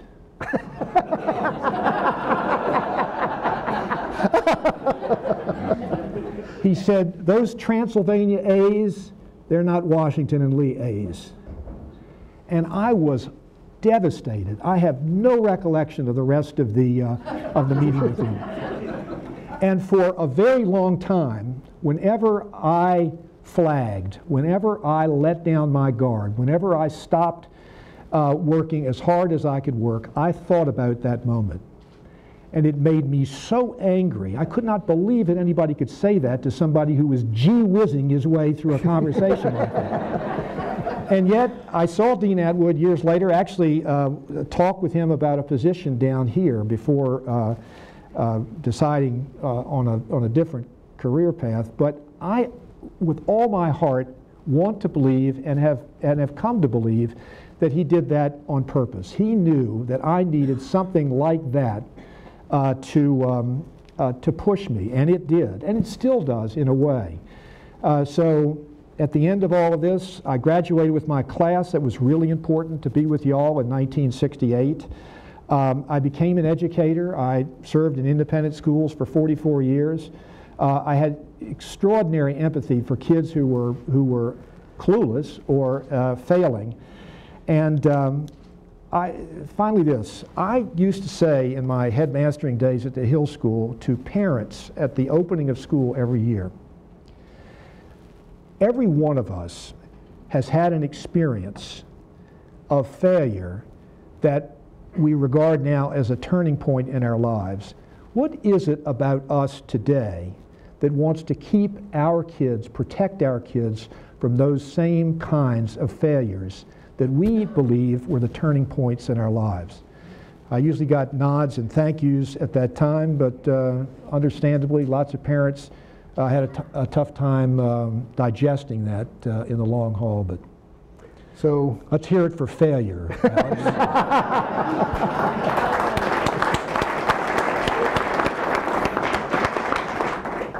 George, you responded focused on the importance of being flexible when, I don't know whether you'd call it failure, but when your plan does not turn out to be God's plan, if you will.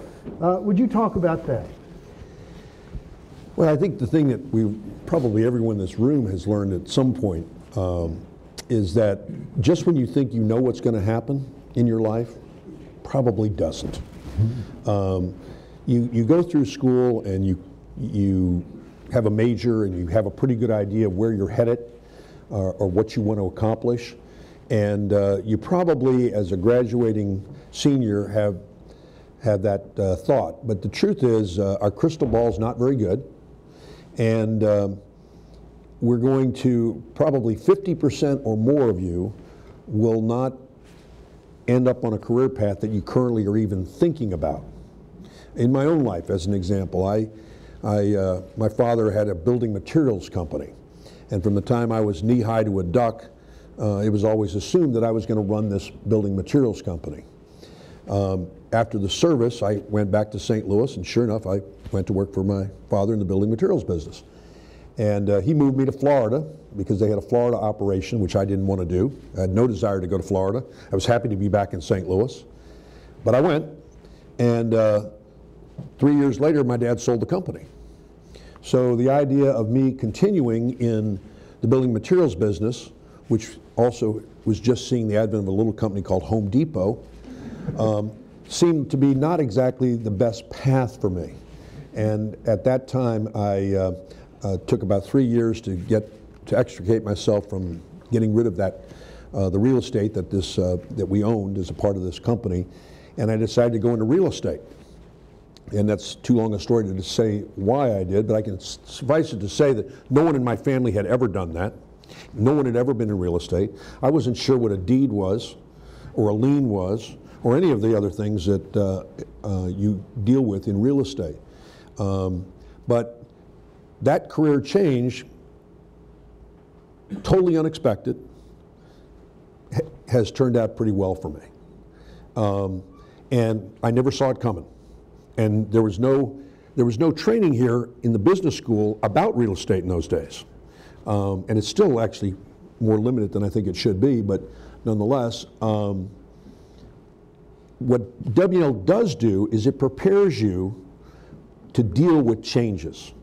And because you have a liberal arts education, unless you've already picked pre-med, let's say as an example, they're going to give you an education here that gives you the opportunity to meet different challenges and to go in whatever direction life ultimately leads you. So my advice to the class in terms of that would be flexible and be opportunistic. Look for opportunities that may not be on the path that you're currently on, you know.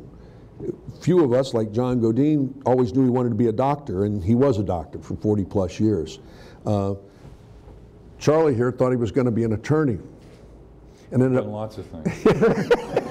I'm very flexible. Has had more jobs than probably most of us combined in here.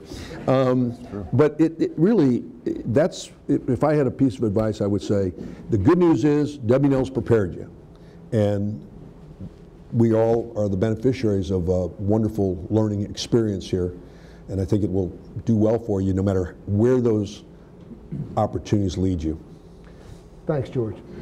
Bob, your response focused in part, but significantly, on the honor code and what that had sort of meant to you as you have pursued a career. One of the questions that we put to people was, how did Washington and Lee affect you? And how did you use the experience you had here in your life for the past 50 years? Would you talk about that? Sure. Just a quick comment on what George was saying about the need to be flexible because things are not likely to turn out how you might expect them to turn out.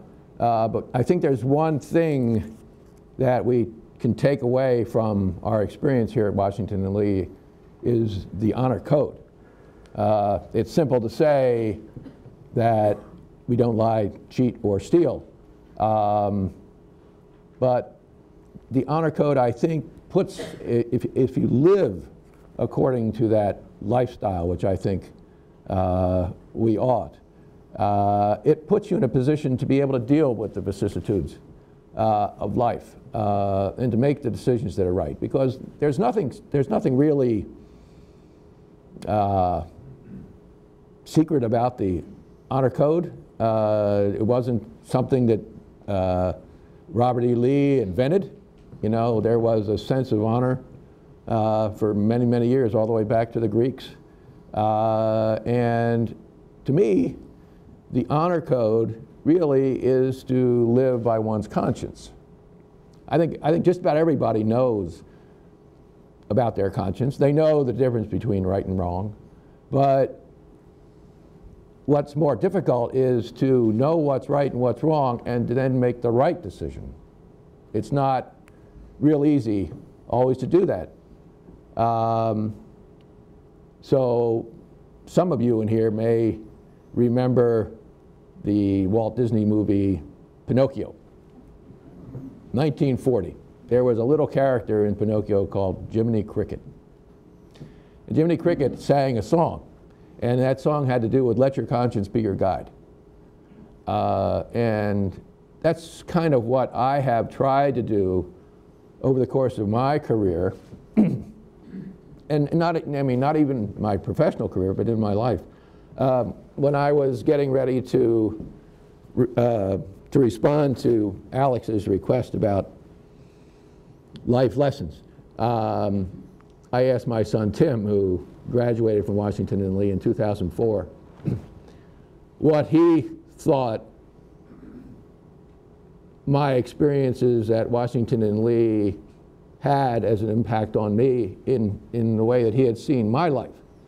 And he said he thought it was the honor code. That the decisions that I try to think about those things in everything I do, and certainly in my professional career as well. I was an ethics counsel at a federal agency in Washington, and the federal executive branch has actually has its own honor system, a lot like, believe it or not. And it's administered by a lot of very serious people, because that system, if it's administered correctly, it does work. We deal with conflicts of interest. We deal with things such as accepting gifts. Should you take a gift from an entity with which you're doing business? That kind of thing. And whether it's correct or incorrect is not always the ultimate question. And I think Charlie made a reference to this point that I'm going to make now, and that is, when you're dealing with conflicts of interest, or whether you should accept a gift, there's the question of how does it appear? Some fancy lawyer might be able to argue that a particular course of action is legally correct, but how does it appear? How does it appear to the public if an employee of Uncle Sam is making a decision that may be technically correct, but it looks terrible? How is the public going to react to that? And Alex, as a newspaper person, you'll probably recognize the point that I'm going to make here, and that is that when we would go in to advise a political appointee about whether a particular course of action was appropriate for that person, and they were kind of on the fence, we had something we called the Washington Post test. And that test was, how, sir, how, madam, would you feel if a story about your decision should appear on the front page of the Washington Post tomorrow? If you would be comfortable with how that would appear, you're probably making the right decision. If you would not be comfortable, maybe you ought to decide it the other way. And you'd be surprised how often that impacted people. And you can see the lights going on when you made that kind of comment to somebody. So I would say that, in many aspects of my life, the honor code that we had at Washington and Lee lives on, and I hope that for you members of the class of 2018 that it will live on for you and for everybody else as well, because it's going to impact you personally. It can impact you in your career, because in many in the corporate world, you're going to find that there are ethics requirements for the company that you're going to end up working for. They have honor codes of one sort or another appear in many kinds of guises, and you're going to come across it. But you've always got, as a firm foundation, your Washington and Lee experience. Thank you, Bob. Thank you. Charlie, you have probably had more diverse career than anyone, and a very, very successful one, and you have been not only successful but generous. But how do you make hard decisions about these kinds of things, changes, challenging situations? Well, considering my 14 employers since I graduated, including 4 years as a diver and officer on the Navy's only troop-carrying submarine, plus legions of mistakes and more than a few failures. Most of you are probably saying, what in the hell are you doing up there giving advice? So let's call it reflections as opposed to advice. So what's a good way to address problems is always an interesting issue. You know,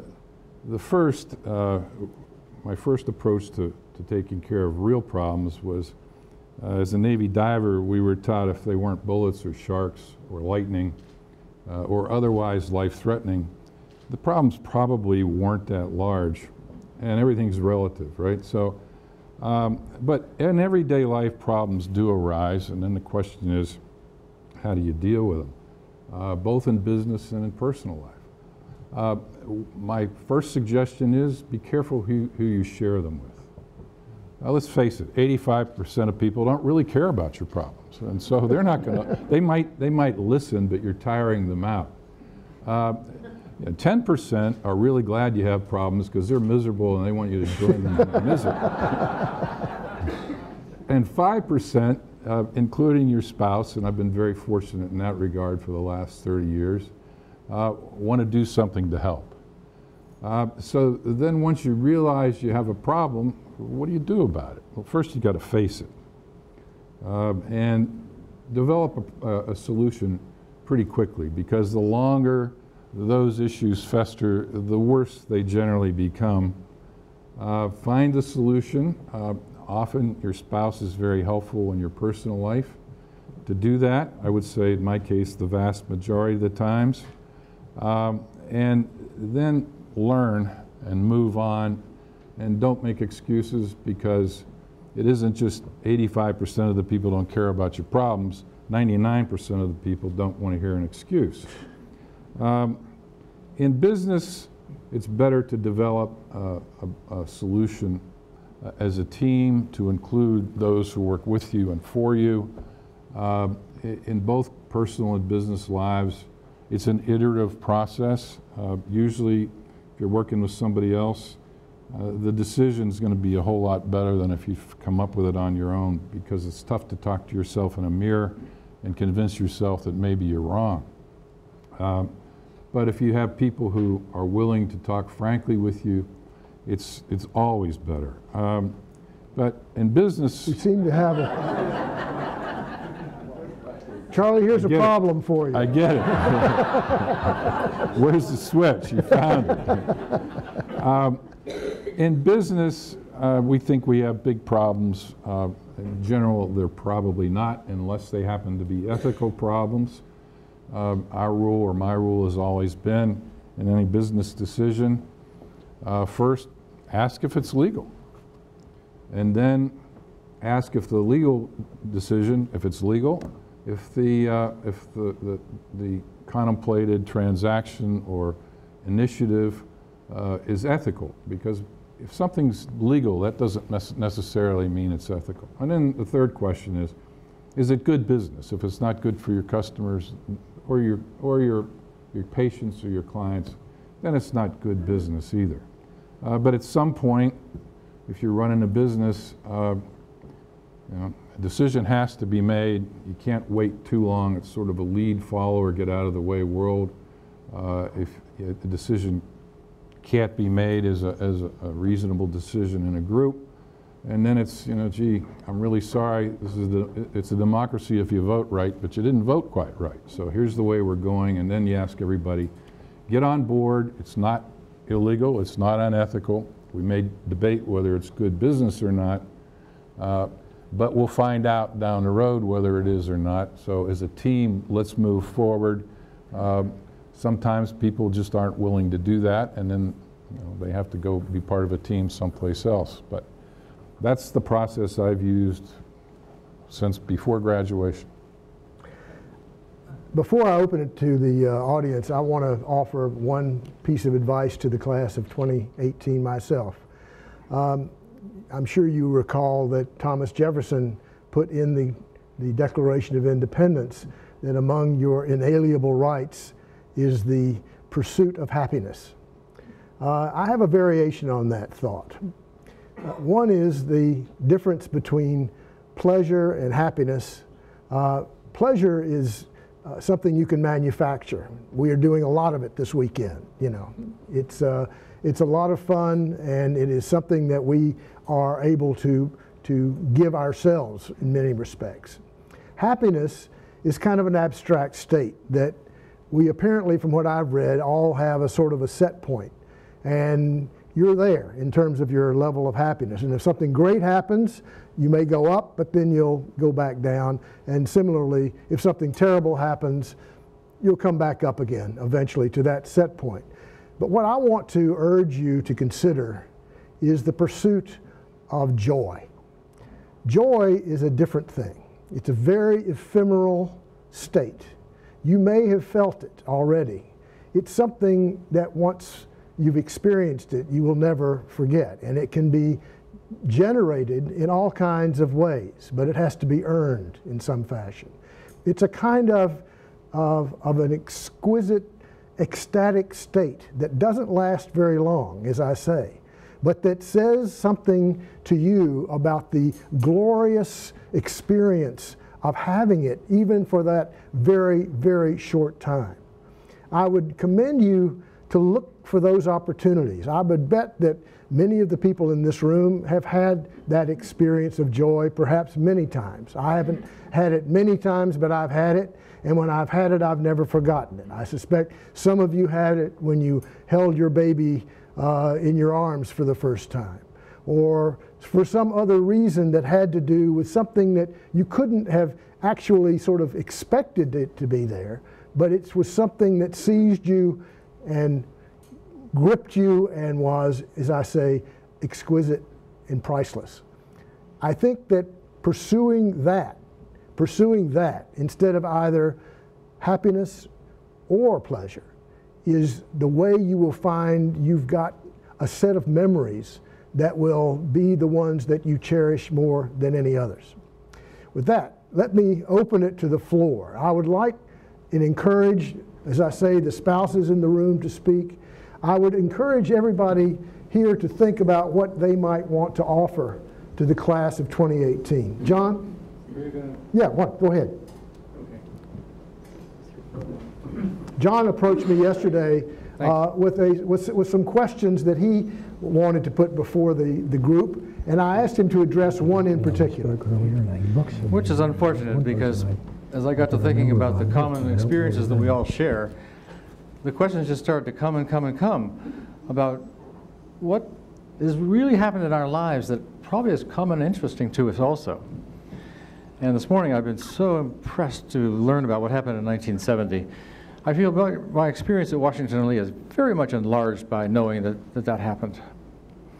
So Alex won't let me go through this list, unfortunately, but believe me, these are really good questions.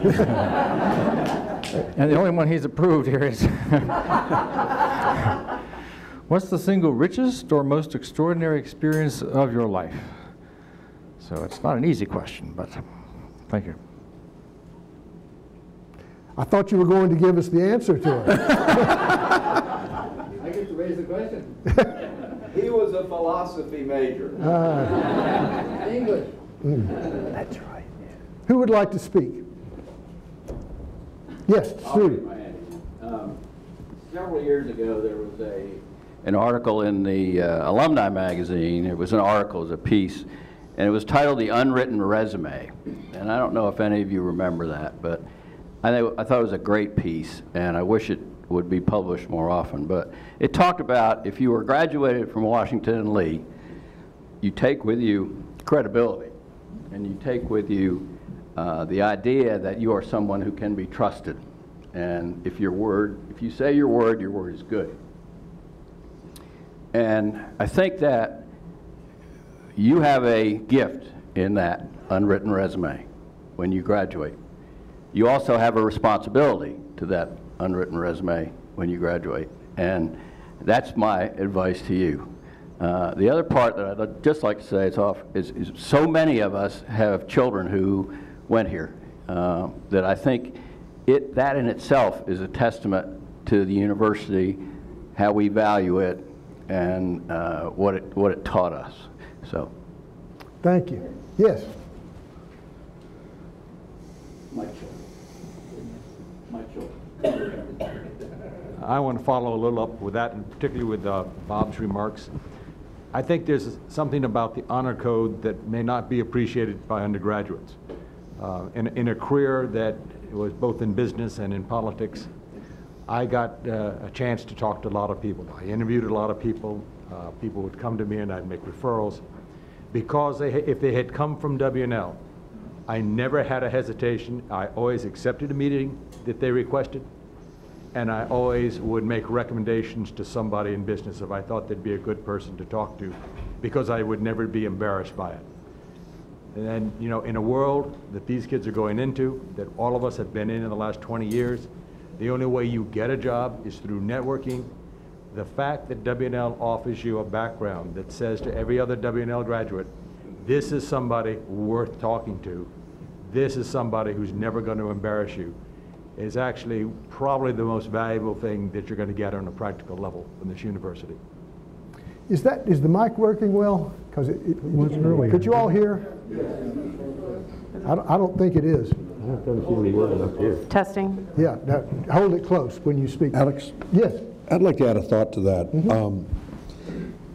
Some of you probably not very long ago read an article in Forbes magazine about Wall Street and the unusual number of Washington and Lee graduates in key positions at various companies on Wall Street.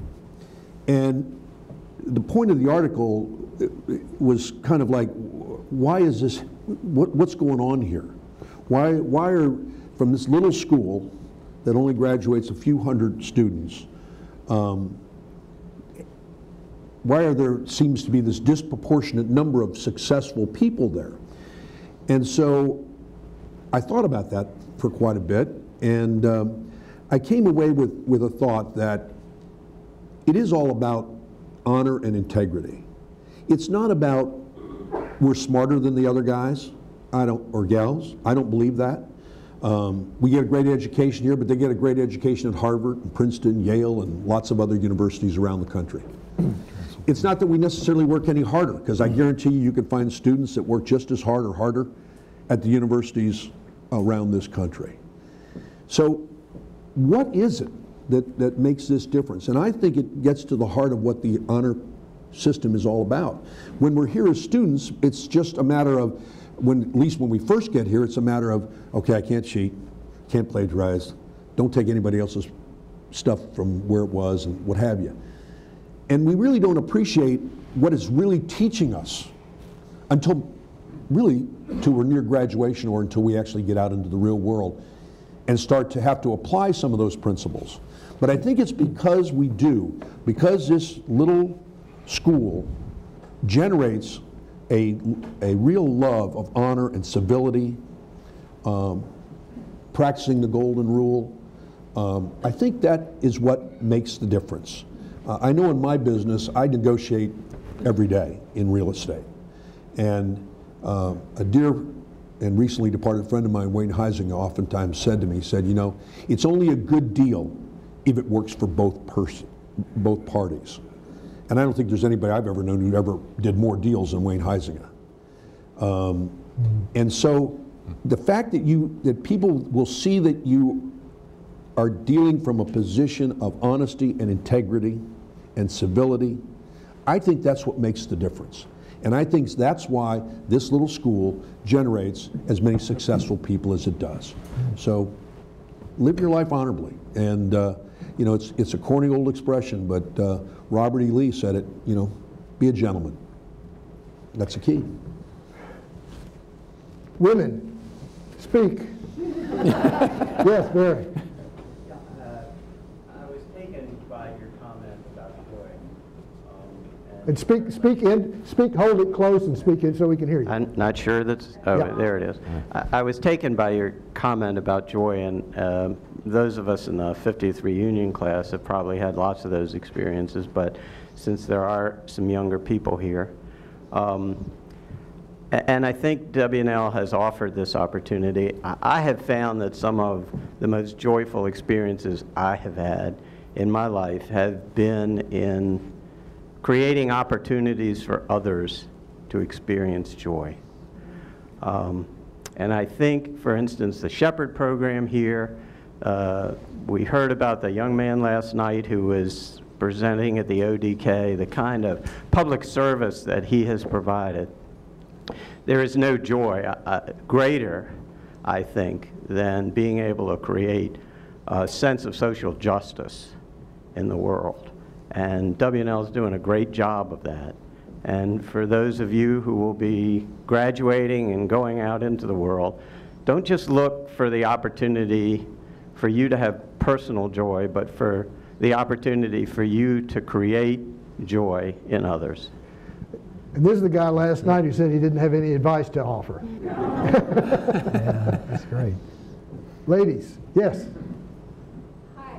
It's been such We'll get the microphone to you. panel. Yes, I will wait.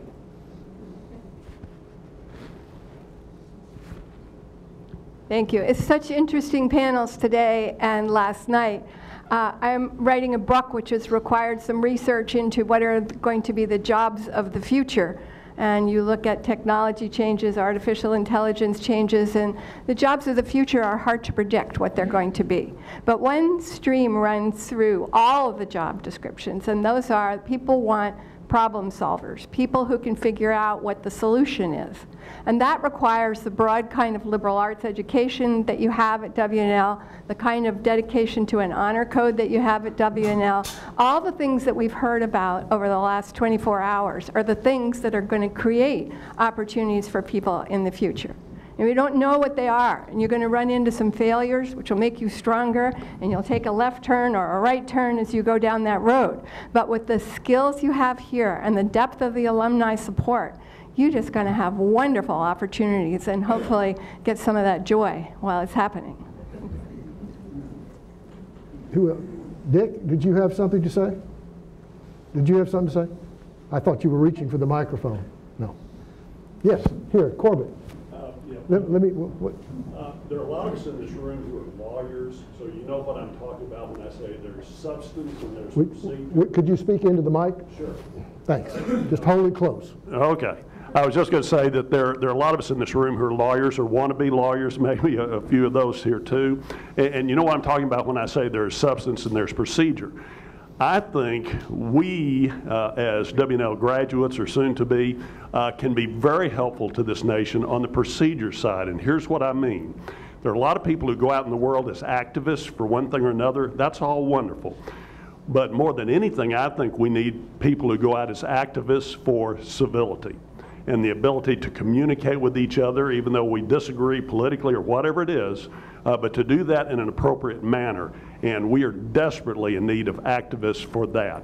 So I would just encourage you, graduates coming up, and those of us who our 50 years have gone by in a flash and so many things have happened, I would just encourage you to add one more cause to your list of causes. I think that would be a great way for you to reflect well on W&L and to really pay back to the community or the nation as a result of the wonderful training and experience you've had. So expanding the honor code a little bit further. Comments? Yes, Kaz. So I'd like to build a little bit on David's remarks. I remember the first Parents' Weekend here, where the dean from Central Casting, Eddie the Axe, got up at the podium of Lee Chapel, and he said to the assembled parents, "We don't do in loco parentis here. They're on their own." And we do abide and don't take as a cliche Lee's dictum that we only have one rule and that every man is a gentleman. And I think that was also reflective of my experience at WNL, which was it was a real lesson in reality. And reality asserts itself continuously, and this comment about everybody, being nannied and living in a cocoon, et cetera, we did live in a cocoon. But there was also the cumulative experience here was an experience of dealing with things as they are. It certainly eliminated all of my naivete in the 4 years I was here. And I think it's very important that as you face and go out into the world, you recognize reality and don't try to perfume things, or what we observe increasingly is an ideological distortion of reality.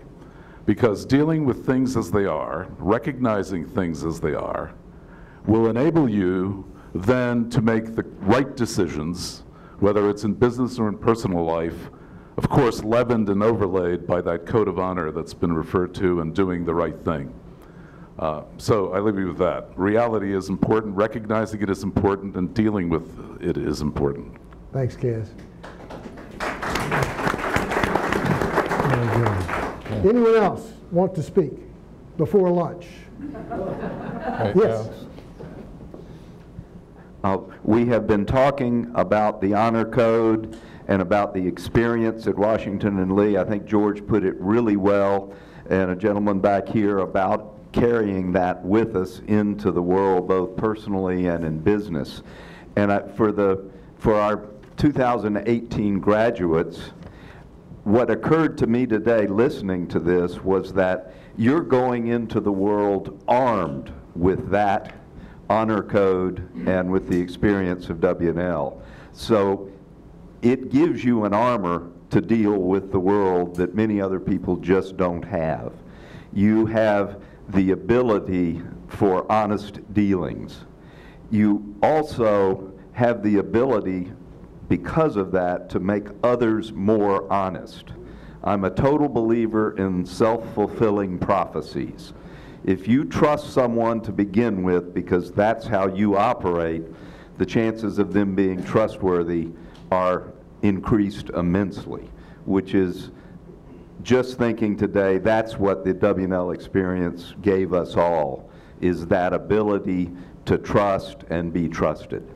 One other just thought, and is the concept of time. I started to write about this, Alex, but it was such a subject that I confused myself, so I didn't go too much farther, because the concept is that time is the most absolute commodity in the universe, and at the same time the most relative commodity in the universe. When we think about time passing, 50 years has passed since we were here. And I think every one of us has the current experience of time passing faster every year relative to ourselves.